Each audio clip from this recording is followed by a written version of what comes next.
دوستو آج کی یہ ویڈیو انتہائی اہم ہونے والی ہے کیونکہ اس ویڈیو میں آپ کو عظیم سلطنت یعنی سلطنت عثمانیہ کے عروج و زوال کی وہ داستان سنانے جا رہا ہوں کہ جس کو سن کر آپ حیران ہو جائیں گے۔ یعنی اب تک ہم نے سلطنت عثمانیہ کے بننے والے مارکے دیکھے، ارطغرل غازی جیسا بہادر انسان جس نے یہ خواب دیکھا اور اپنی بہادری سے وہ داستانیں رقم کر دیں جن کو جھٹلایا نہیں جا سکتا۔ لیکن دوستو تصویر کا دوسرا رخ بھی ہے، یعنی سلطنت عثمانیہ کا اختتام۔ آخر کیوں کیا گیا اس کا خاتمہ؟ یا پھر مغرب کی ایک ایسی گھنونی چال کہ جس کی زد میں آ کر سلطنت عثمانیہ کو اتنا کمزور کر دیا گیا کہ اس عظیم سلطنت کا خاتمہ ہی اس وقت سب سے اہم لگا۔ دوستو آج کی یہ ویڈیو آپ نے مکمل دیکھنی ہے اور اس کے آخر میں اپنی قیمتی رائے کا بھی اظہار ضرور کرنا ہے۔ دوستو ویڈیو کی مزید تفصیل میں جانے سے پہلے اگر ابھی تک آپ نے ماجد ٹی وی کو سبسکرائب نہیں کیا تو جلدی سے اس چینل کو سبسکرائب کر کے بیل آئیکن پریس کر دیں۔ دوستو سلطنت عثمانیہ وہ سلطنت ہے جو کہ ایک چھوٹے سے قبیلے یعنی کائی قبیلے سے شروع ہوئی، وہ سلطنت جس کے بزرگوں کے پاس رہنے کے لیے زمین بھی نہیں تھی۔ پھر اس کائی قبیلے کے ایک سردار یعنی ارطغرل غازی نے سلطنت کا خواب دیکھا۔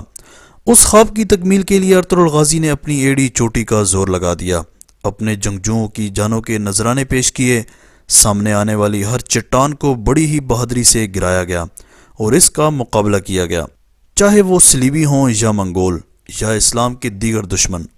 دوستو ارطغرل غازی نے اپنی اس سوچ یعنی سلطنت عثمانیہ کی سوچ کو پروان چڑھانے کے لیے اپنے بیٹے عثمان غازی کو تیار کیا اور اس میں وہ جذبات ابھارے کہ وہ بھی بڑا ہو کر اپنے باپ کی طرح بہادر اور نڈر بنا، اور بالآخر عثمان غازی نے سلطنت عثمانیہ کی بنیاد رکھ دی جس نے 3 براعظموں پر حکومت کی۔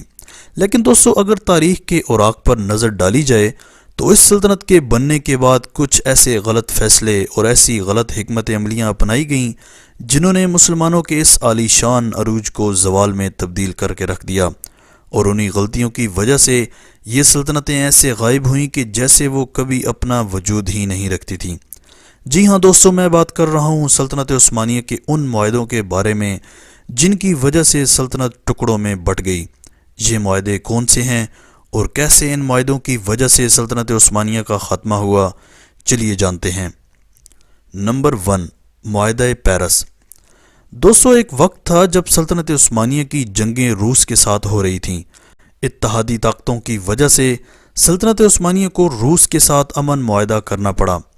یہ معاہدہ سلطنت عثمانیہ کو اس لیے کرنا پڑا کیونکہ اس وقت سلطنت عثمانیہ زوال کا شکار ہو رہی تھی اور نئی جنگیں نہیں لڑنا چاہتی تھی، اسی وجہ سے معاہدہ پیرس کرنا پڑا۔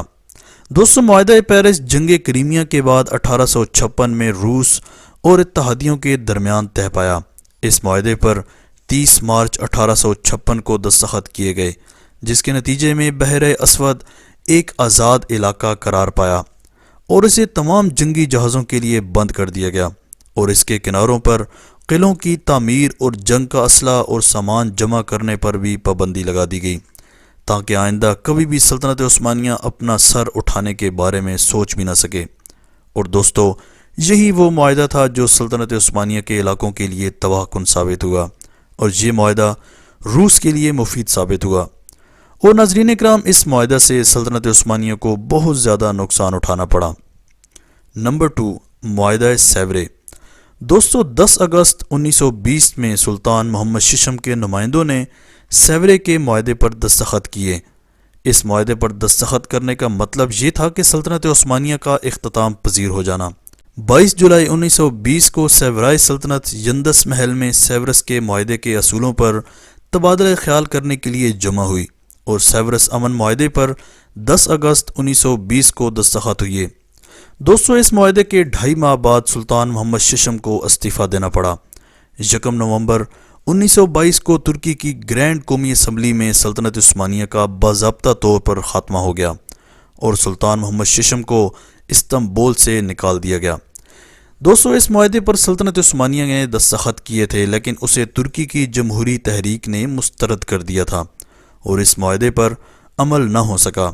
مصطفی ترک کی قیادت میں اس تحریک نے معاہدے کے بعد ترکی کی جنگ آزادی کا اعلان کیا اور قسطنطنیہ یعنی استنبول میں بادشاہت کو ختم کر کے ترکی کو جمہوریہ بنایا گیا، 1918 تک مسلسل جنگوں سے بے حال ہو کر سلطنت عثمانیہ کو آخری اور مہلک دھچکا برداشت کرنا ابھی باقی تھا، اور وہ تھا معاہدہ سیورس۔ دوستو، اس معاہدے کا نفاذ تو نہ ہو سکا، لیکن اس معاہدے کی گونج ترکی کی عوام آج بھی محسوس کرتی ہے۔ معاہدہ سیورے میں اتحادیوں، یونان اور آرمینیا کے مفادات کو ترجیح دی گئی۔ حقیقت میں سیورے اس یونانی قوم پرستانہ منصوبے کی تکمیل تھا جس کو میگالی آئیڈیا بھی کہا جاتا ہے، جو ترکی کے بہت سارے علاقوں کے ساتھ ساتھ بحیرہ اسود کے علاقوں سے اس کو الگ کرتا ہے۔ دوستو، معاہدہ سیورے طویل اور تفصیلی دستاویز ہے جو کہ 433 نکات پر مشتمل ہے۔ اس کا مقصد جنگ عظیم اول کے بعد باقی رہ جانے والی عثمانی علاقوں کی تقسیم اور علیحدگی تھا۔ دوستو، اس معاہدے کے تحت حجاز اور آرمینیا آزاد ممالک قرار دیے گئے۔ اس معاہدے کے تحت باسفورس، دریائے رانیال اور بحیرہ مرمرا کو غیر فوجی اور بین الاقوامی علاقہ قرار دے دیا گیا، اور عثمانی افواج کی تعداد کو محض 50,000 تک محدود کر دیا گیا۔ ترک آزادی کی تحریک نے یہ معاہدہ کامیاب نہ ہونے دیا، اور سیورائے کے معاہدے کے منسوخ ہونے کے بعد لوزان معاہدے سے امن کا سفر شروع ہو گیا۔ نمبر 3، معاہدہ لوزان۔ دوستو، مصطفیٰ کمال پاشا جو اتا ترک کے بعد ترک افواج کی قیادت سنبھال رہے تھے، انہوں نے ترک افواج کی جانب سے یونانی افواج کو اناطولیہ سے نکال باہر پھینکا، اور اناطولیہ سے باہر نکالنے کے بعد نئی ترک جمہوریہ نے معاہدہ سیورے کو مسترد کر دیا۔ 20 اکتوبر 1922 کو امن کانفرنس کا دوبارہ آغاز ہوا، اور طویل بحث مباحثے کے بعد کانفرنس ایک بار پھر 4 فروری 1923 کو ترکی کی مخالفت کی وجہ سے متاثر ہوئی۔ اس کے بعد 23 اپریل کو دوبارہ آغاز کیا گیا، اور مصطفیٰ کمال کی حکومت کی شدید احتجاج کے بعد 24 جولائی کو 8 ماہ کی طویل مدت مذاکرات کے نتیجے میں معاہدہ لوزان پر دستخط کر دیے گئے۔ دوستو، معاہدہ لوزان 24 جولائی 1923 کو سوئٹزرلینڈ کے شہر لوزان میں جنگ عظیم اول کے اتحادیوں اور تحریک کے درمیان طے پایا۔ اس معاہدے کے تحت یونان، بلغاریہ اور ترکی کی سرحدیں متعین کی گئیں، اور قبرص، عراق اور شام پر ترکی کا دعویٰ ختم کر کے آخری دفعہ دونوں ممالک کی سرحدوں کا تعین کر دیا گیا۔ دوستو، اس معاہدے کے تحت جمہوریہ ترکی کو عالمی سطح پر تسلیم بھی کر لیا گیا۔ مغرب کے پیدا کردہ حالات کے پیش نظر جدید جمہوری ترکی کے بانی مصطفیٰ کمال پاشا نے مغربی طاقتوں سے 1923 میں ایک معاہدہ لوزان پر دستخط کیے۔ اس معاہدے کی روح سے خلافت عثمانیہ ختم کر دی گئی، اور ترکی نے تینوں براعظموں پر موجود خلافت کے اثاثوں اور املاک سے دستبرداری اختیار کر لی۔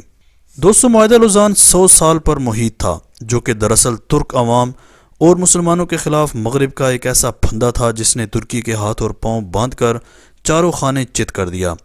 2023 میں یہ معاہدہ اپنی مدت پوری کر کے غیر مؤثر ہو جائے گا۔ دوستو، معاہدہ لوزان دراصل ہے کیا؟ اس کے ترکی میں کیا اثرات مرتب ہوئے؟ مغربی طاقتیں 2023 آنے سے قبل ہی اتنی خوفزدہ کیوں ہیں؟ اور کیوں طیب اردگان بار بار یہ کہتے ہوئے ہمیں نظر آتے ہیں کہ 2023 کے بعد ترکی پہلے جیسا نہیں رہے گا؟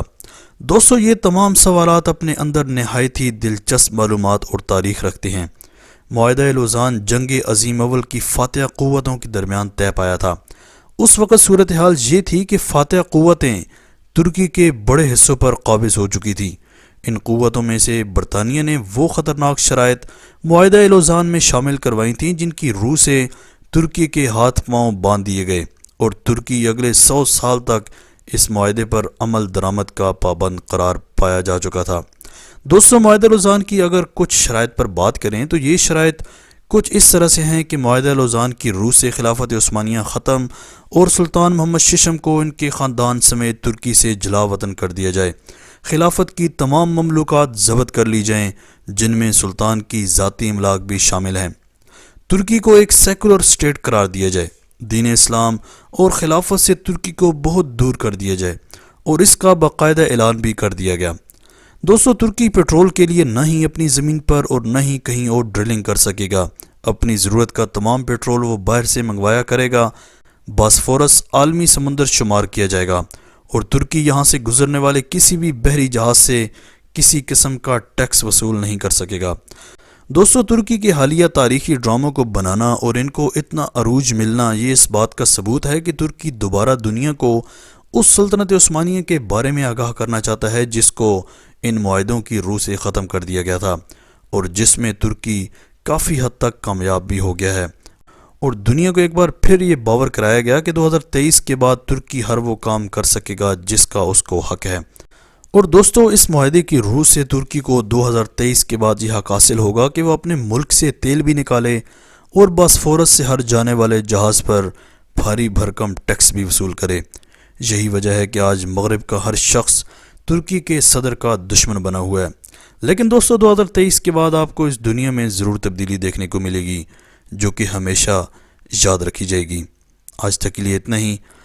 آپ اپنی قیمتی رائے کا اظہار کمنٹ سیکشن میں ضرور کیجیے گا۔ اسی طرح کے امیزنگ ویڈیوز کے لیے ماجد ٹی وی کو سبسکرائب کر کے بیل آئیکن پریس کر دیں تاکہ ماجد ٹی وی کے آنے والی ہر ویڈیو کی نوٹیفیکیشن آپ کو آسانی سے ملتی رہے۔ اگلی ویڈیو تک کے لیے اجازت دیجیے۔ اللہ حافظ۔